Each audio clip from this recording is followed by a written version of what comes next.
Истина ли са врелите ни кипели на Захари? Как ми се искаше да са истина. Ама приказките са за туя, само да ослажда човешката душа. При падаща звезда, те викат по той време. Трябва да се пожелая нещо. Ала какво да бъде? Сетих се. Нека ме залюби самодива.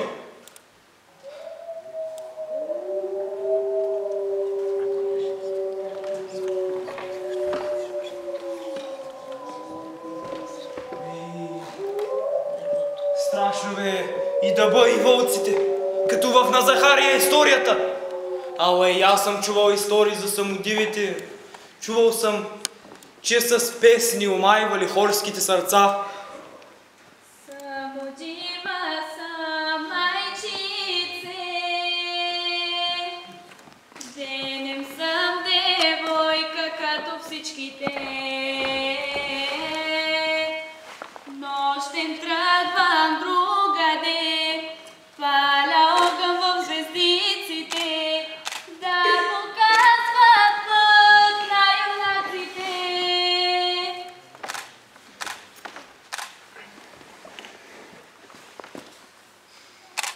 Легендите български са живи в прашната съкровищница на миналото.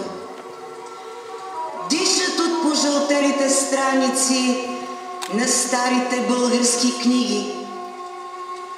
Легендите говорят, разказват, пеят, нашепват със странни гласове истории за бивали и небивали чудеса, за истински и фантазни светове.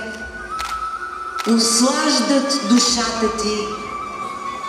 Отихваш заслушан в гласовете им и мечтите ти стават реалност. Легендите оживяват в сърцата. Ако отвориш душата си, чуваш гласовете им, виждаш забравени образи. Легендите те магьосват и оставаш пленен завинаги, защото легендите български крият тайни и свети истини за земя и корени, за любов и омраза, за смърт и безсмъртие, за тленност и вечност. Легендите разказват, послушайте ги.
и да самодиваме думата.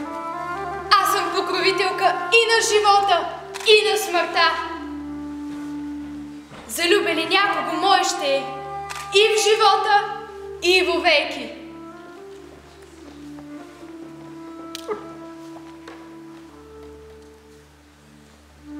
Мак да самодиваме думата.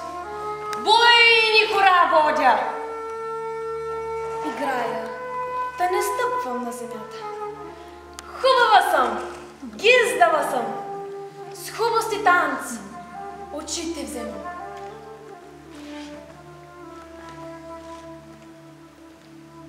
Димана самодиваме думата. Като облак съм, като дим съм. Сърца грабвам, сърца изпепелявам.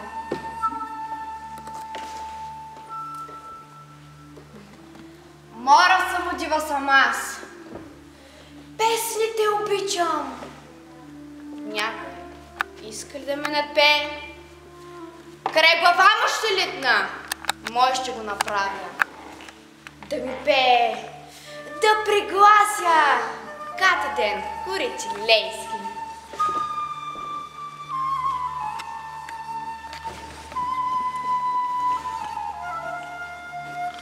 Грозда самодива съм аз. Бяла съм, като люта ракия. Който от мене опита, той ще забрави името свое и рода си. Който не вярва, при мене да дойде.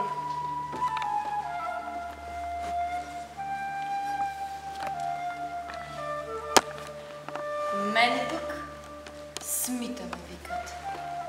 Щека съм на гората.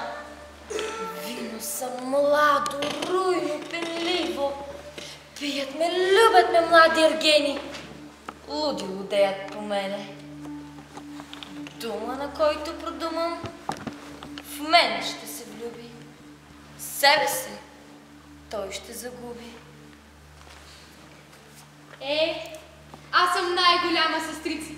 На мене чест се пада да ви питам, да ви разпитвам, сметка да ви държа за доброто и злото, дето сте сторили. Година мина и замина. Дума сме си дали, клетва сме се клели, дорде сме самодиви, ката година тука, на самодивското хорище, край самодивския извор да се сбираме. Разказвайте да чуя с какво ще се похвалите, сестрици. Година време ви дадох.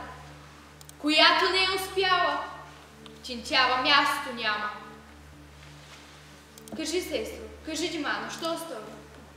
Сестрици, аз преди една година изпепелих сърцето на Захари Горския. На Захари? Сестрици, той и друга не поглежда, умът му все по мене ходи, откак му бързах зунка на ръката. Сестра. Зато и още ерген ходи. Тука му хвърлих сърцето. Та нали е Горски, гората над Сливен да пази и самодивското хорище. Добро се сторила, сестра. Добро се сторило, Димано. Тука ни е душата, на самодивското хорище. После коя ще ни каже? Аз бях ти разказвам. Не са научили да. Малка си. Магдо, кажи ни. Аз, сестрици, над Пирин летях и край Струма се спрях в хубаво село. Сбор имаше. Хорото поведох. Хорото поведе. Да, сестрици. Седмина юнаци ме гледаха. Очите им в мен останаха. Друга, освен самодива, няма да погледнат. Дружина от тях направих. В Тинтява ги заведох. Ергени за работа да имаме. Но и за сладка раздумка и кога кладем сединки. Добро се сторила. Хубаво се сторила, Магдо. И ние имаме нужда от ергени, от веселие. Казвай, Муро, що толкова си Айде, кажи ни. Ами аз, като облак литнах на сватба в полето. Грабнах ума на овчаря, дето се женеше в горското поле. Да се помеден, напевен. Невестата му сестрици сама остана. Заплака, защото мене залюби, мора самодива. В нашия извор тука, сестрици, потопи го. Моро, не си научи. Сядай. Но добро се сторила, сестро. Кажи, Грозда, що стори? Бяла мека ракия се превърна. Грабнах и опих сърцата на млади юнаци от Джеруна. Къщи строят, майстори. Щентява ги завет. Нова къща да ни построят за чудо и приказ. Даже и не разбраха как ума им омагьоса. Майсторите името си забравиха и рода си. Добро се сторила, сестро. Добро се сторила, Гроздо. Къщата ни от облаци, товарите ни от горски дъбове, прозорците ни от изворна вода да направят. Що мълчиш? Казвай, сестро. И твоя ред дойде. Малка съм още. Млада съм. Преди 2 недели превърнах се на зло куче, да оплаша овчаря в селото. Ала появи се един ерген, удуши 2 от кучетата